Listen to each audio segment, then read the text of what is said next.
Welcome in my YouTube channel Hindi steno studio. मेरा video काफ़ी time बाद आ रहा है। आज मैं आपके लिए एक बहुत ही अच्छा टॉपिक और क्वेश्चंस लेकर आई हूँ जो न्यू एग्ज़ाम्स के लिए बहुत ही इम्पॉर्टेंट क्वेश्चंस हैं। अगर आप ITI स्टेनो कर रहे हैं या ओनली स्टेनो को पढ़ रहे हैं तो भी आपके लिए बहुत ज़रूरी हैं क्वेश्चंस।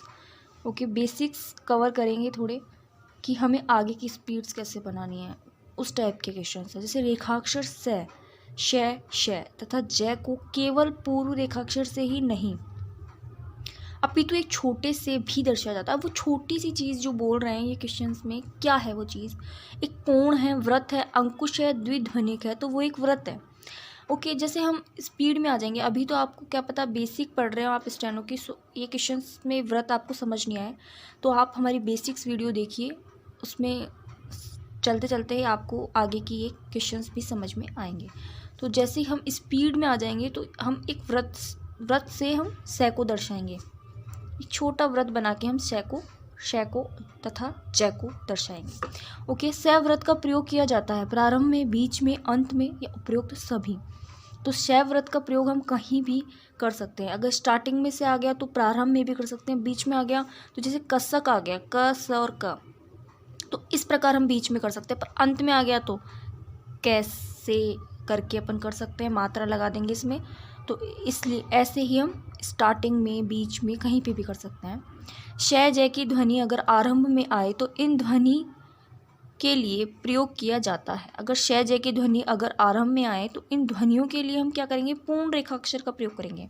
शॉर्ट में नहीं बनाएंगे। श और जय की ध्वनि अगर प्रारंभ में आ रही है तो हम जो रेखाक्षर बनाएंगे उसे हमें पूरा बनाना पड़ेगा, नहीं तो पढ़ने में बहुत दिक्कत आएगी। वक्र रेखाक्षर में स वृत्त किस ओर लगता है? अगर वक्र रेखाक्षर आ गया तो स हम हमेशा हम अंदर की ओर लगाएंगे। जैसे एक वक्र हम किसे कहते हैं, जैसे न आ गया, स बना दिया।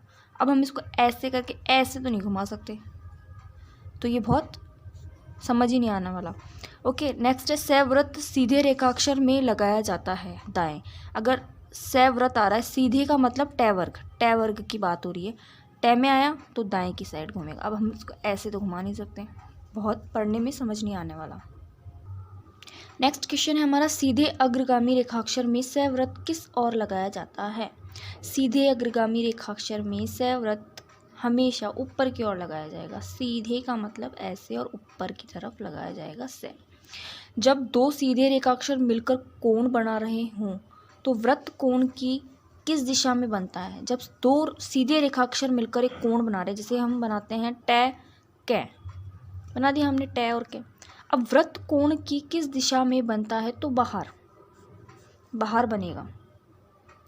अब बाहर से आपको समझ ही नहीं आएगा कि जब ट और कै बन के कोण बन गया, एंगल बन गया 90 का, तो उससे हमेशा ये ऊपर की ओर बना देंगे। टकस कोई वर्ड नहीं है, लेकिन आपको समझाने के लिए एक एग्जाम्पल बताया। यदि स रेखाक्षर से पूर्व कोई स्वर हो या बाद में कोई त्रिस्वर हो तो प्रयोग किया जाता है। अगर स रेखाक्षर से पूर्व कोई स्वर हो या बाद में कोई त्रिस्वर हो, त्रिस्वर का मतलब समझ रहे हैं? आपने स्वर पढ़े होंगे, मेरे स्टार्टिंग के चैनल्स देखना, उसमें मैंने स्वर व्यंजन क्लियर कर रखे हैं, आपको डाउट क्लियर हो जाएंगे। वृत्त कोण पूर्ण रेखाक्षर कोई नहीं, तो इसमें आएगा पूर्ण रेखाक्षर। हमेशा अगर कोई स्वर वगैरह हमें मात्रा दर्शानी है तो पूर्ण रेखाक्षर का ही यूज़ लेना पड़ेगा, नहीं तो मात्रा नहीं दिखेगी, हमें समझ में नहीं आएगा, पढ़ा नहीं जाएगा। अंतिम स्वर न होने पर जय का प्रयोग किस प्रकार किया जाता है? अगर अंतिम स्वर न होने पर, न है अगर अंतिम स्वर, न मतलब वो वाला न कि हो ही ना, न मतलब न का, न व्यंजन की बात की है। न होने पर जय का प्रयोग किया जाए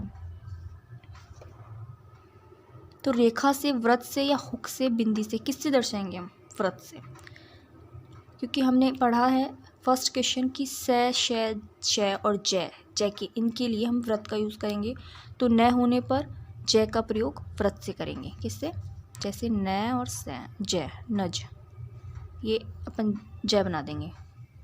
स वृत्त जब आरंभ में आता है तो किस प्रकार दर्शाया जाता है? अगर स वृत्त आरंभ में आ रहा है, स्टार्टिंग में आ रहा है, तो हमेशा दाएं से बाएं की ओर ही दर्शाया जाएगा। स वृत्त जब आरंभ में, ये स वृत्त है, आरंभ में आ रहा है, जैसे हमको लिखना है सक, तो ये हमने सक लिखा है, जैसे से और कै, दाएं से बाएं।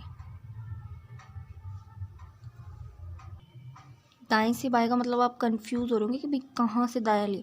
ये ऐसे मैंने लेके इसको घुमा के ऐसे किया, अब मैं इसको बायां से दायां, ये ऐसे हो जाता, समझ रहे हो। ऊपर से ये दाएं से उठा के मैंने घुमाया, फिर सक बनाया। ओके, तो नेक्स्ट क्वेश्चन है शय, शय, जय, शय बनाते वक्त रेखाओं के साथ साथ और ब्लैंक का भी इस्तेमाल किया जाता है, तो वृत्त। रेखाओं के साथ साथ वृत्त का भी इस्तेमाल किया जाएगा, समझ में आ ही गया होगा ये क्वेश्चन। व्यंजन जय के लिए आशुलिपि में क्या प्रयोग होता है? व्यंजन जय के लिए आशुलिपि में, आशुलिपि का मतलब स्टेनो ही होता है, क्या प्रयोग किया जाता है? तो एक वृत्त। जय के लिए भी हम वृत्त ही यूज़ करेंगे। ओके, कै व्यंजन के बाद स्टे आने पर किसका प्रयोग किया जाता है? अगर कै व्यंजन के बाद स्टे, स्टे में एक चाप होता है, कौन सा चाप होता है? छोटा चाप। छोटा चाप लगाएंगे हम, जैसे कै और कष्ट होता है ना, कष्ट एग्जाम्पल बताती हूँ, कष्ट, तो ये छोटा चाप बनाएंगे, छोटा। बड़ा कुछ और वर्ड को बताएगा, तो वो भी मैंने नेक्स्ट अपनी स्टार्टिंग की वीडियोस में बताया गया है, तो आप देख लेना, आपको चाप समझ में आ जाएंगे। बड़ा व्रत किस ध्वनि के लिए इस्तेमाल होता है? तो बड़ा व्रत जो होता है स्व और सस। स्व, अगर आप ऐसे बड़ा व्रत बना रहे हैं, ज़्यादा बड़ा हो गया, व्रत बना रहे हैं, तो स्व दर्शाएगा। जैसे स्वरूप होता है, स्वरूप ओनली एक ऐसे स्व बना के आप, स्व बन गया, ये रे बन गया और रे बन गया, तो स्व, रू और पै, ऐसे करके आप इसको पढ़ सकते हैं। अगर आप रे को मात्रा से नहीं, तो आप इसको मात्रा लगा दीजिए, स्वरूप हो जाएगा। छोटे चाप व्रत के का प्रयोग निम्न में से किसके लिए किया जाएगा? छोटे चाप व्रत का प्रयोग निम्न में से किसके लिए किया जाएगा? तो सट के लिए किया जाएगा। छोटा चाप लगा रहे हैं अगर आप, तो सट के लिए किया जाएगा। आशुलिपि में अनुनासिक स्वर प्रकट करने के लिए बिंदु स्वरों की जगह क्या इस्तेमाल किया जाता है? आशुलिपि में अनुनासिक स्वर प्रकट करने के लिए बिंदु स्वरों की जगह क्या इस्तेमाल किया जाता है? वृत्त। काम की ध्वनि को आशुलिपि में प्रकट करने के लिए रेखा सामने क्या लगाया जाता है? रेखा के सामने क्या लगाया जाएगा? डैश। अगर काम की ध्वनि, जैसे कि काम, हम काम लिख के एग्जाम्पल बताते हैं आपको, कै और ये मैं, अब डैश क्यों बताया? ये आ की मात्रा, आ की मात्रा को बताया गया। ओके, तो नेक्स्ट क्वेश्चन है, एक छोटा लूप व्यंजन रेखाओं के आरंभ या अंत में आए तो प्रकट करता है। उपयुक्त सभी स्त, स्ठ, स्ठ, ये तीनों के चाप एक जैसे होते हैं।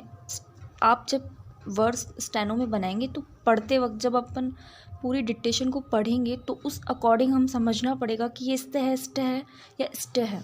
ओके, तो जैसे मैं आपको एक एग्जांपल बताती हूँ, स्थान, तो ये हमने चाप बनाया स्त का, थ का और ये न का, ये बन गया स्थान। छोटे लूप की लंबाई व्यंजन रेखा की लंबाई के बराबर होती है। छोटे लूप की लंबाई व्यंजन रेखा की लंबाई के एक तिहाई होती है। छोटे लूप की लंबाई व्यंजन रेखा की लंबाई के। जड़ के लिए छोटे लूप का प्रयोग किया जाता है मध्य या अंत में। स्थिर लूप स्वर रेखाओं में लगाया जाता है। स्थिर लूप सरल रेखाओं में कैसे लगाया जाएगा? बाईं ओर। कैसे? बाईं ओर। छोटे लूप का प्रयोग वक्र रेखाओं में कहाँ किया जाता है? बाहर, अंदर, अंदर बाहर, कहीं भी, इनमें से कहीं नहीं, तो अंदर की ओर किया जाएगा। जब छोटे लूप का प्रयोग वक्र रेखाओं में, वक्र मतलब आप समझ रहे हैं, ये न होता है, ल होता है, ये सब वक्र रेखाएं होती हैं, एक सर्कल घूमता है जैसे, तो अंदर की ओर हम छोटे लूप का प्रयोग करेंगे। स्तर लूप की लंबाई रेखाक्षर की लंबाई में निरूपित होती है 2/3। स्तर लूप की लंबाई रेखाक्षर की लंबाई के निरूपित होती है 2/3। वाक्यांशों में स्तर लूप का प्रयोग के लिए किया जाता है। वाक्यांशों में स्तर लूप राष्ट्रीय तरह स्तर, स्तर यानी कि ये जैसे राष्ट्र आया, राष्ट्र, ये स्ट्र बना के हम इसको राष्ट्र बोलेंगे, राष्ट्र। ओके, तो okay friends, thanks for watching. And अगर आप इस वीडियो पे न्यू हैं तो प्लीज़ चैनल को लाइक सब्सक्राइब करें और मिलते हैं नेक्स्ट वीडियो में। Okay, thank you.